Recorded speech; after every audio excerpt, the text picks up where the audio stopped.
কাউকে মানসিক কষ্ট দিচ্ছেন, খুব যত্ন করে দিন যাতে কেউ টের না পায়। তবে নিজেকেও একটু তৈরি করে রাখবেন ভবিষ্যতের জন্য।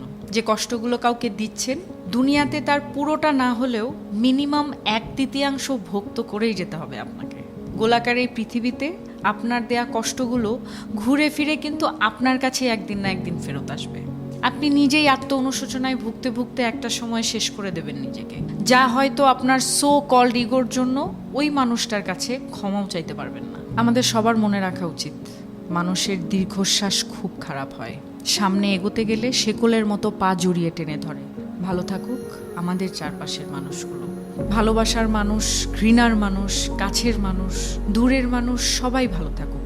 অভিশাপ না দিলেও রুহের হায় বলে একটা কথা আছে, যাকে রিভেঞ্জ অফ নেচার বলে, যেটা আমাদের বিশ্বাস করতেই হবে। প্রকৃতি কিছু ভোলে না, সময়ের ব্যবধান মাত্র। সময় মতো হয়তো আমরা বুঝে উঠতে পারি না ঠিক কোন কাজের শাস্তি পাচ্ছি।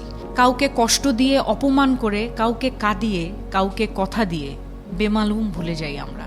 কিন্তু মনে রাখবেন, প্রকৃতি কখনো ভোলে না, প্রকৃতি ক্ষমা করে না। প্রত্যেকটা মানুষ তার খারাপ কাজের শাস্তি কিছুটা হলেও এই দুনিয়াতে ভোগ করে, কদিন আগে কিংবা কদিন পরে, কিন্তু সে শাস্তি পাবেই। এমনকি এই মুহূর্তে আপনি যার সাথে ইচ্ছাকৃত অন্যায় করে নিজেকে জয়ী ভেবে বেশ ফুরফুরে মেজাজে আছেন, মনের আনন্দে ঘুরে বেড়াচ্ছেন, অপর পাশে সে হয়তো প্রতিবাদ করবে না, কিন্তু তার নীরবতা, কষ্ট থেকে আসা দীর্ঘশ্বাস আপনার সাথে বোঝাপড়াটা সঠিক সময়ে করে নেবে। কারণ উপরওয়ালা কাউকে ঠকান না, তিনি কারো একার নন, তিনি সবার।